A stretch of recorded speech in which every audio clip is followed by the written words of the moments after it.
Hi, I'm Dave Epstein. Welcome to this edition of Growing Wisdom. I'm here today with John Quinn, and you are a board-certified arborist out of the Needham office of Hartney Graymont. Yes, sir. And we are talking air spading. We've already done a little bit of it. So why? So air spading's kind of cool. Why would a homeowner want to get in touch with you, and why would you air spade a tree?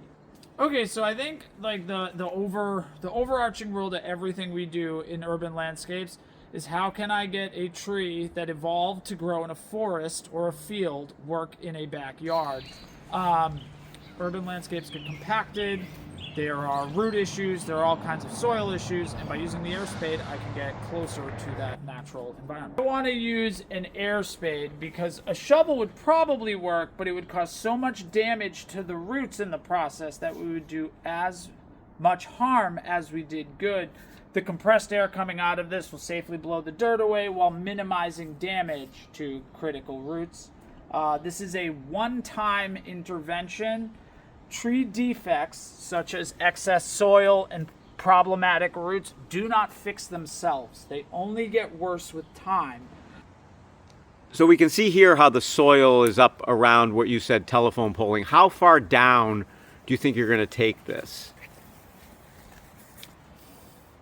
Probably at least 6 inches, maybe more.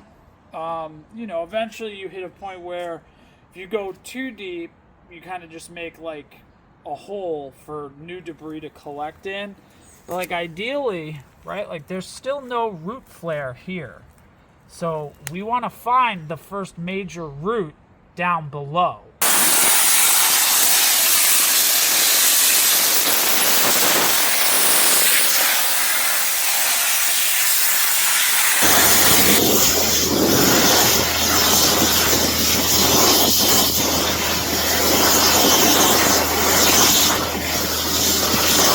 What are we seeing post air spading here? So obviously we can see the soil line.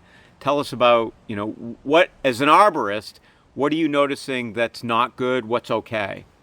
All right. These roots are good, right? These are buttress roots. They do a lot of the support for the tree. They are kind of high relative to the rest of the trunk. Ideally, I would like the whole trunk to look like these two, but that's not the case. So we're gonna have to kind of split the difference, and when we're done, we're probably gonna leave the soil to about here, because this is trunk, right, from here up, and I don't want this wet. I don't want it covered with dirt and soil. So we will cut just these fibrous roots. We're going to leave everything else. There's no girdling roots. There's nothing overtly problematic. And you use this term girdling. What does that mean? Girdling is essentially strangling, right? So the roots should be coming out, but if they grow along, they will quite literally choke the plant. So to be girdled is to be choked.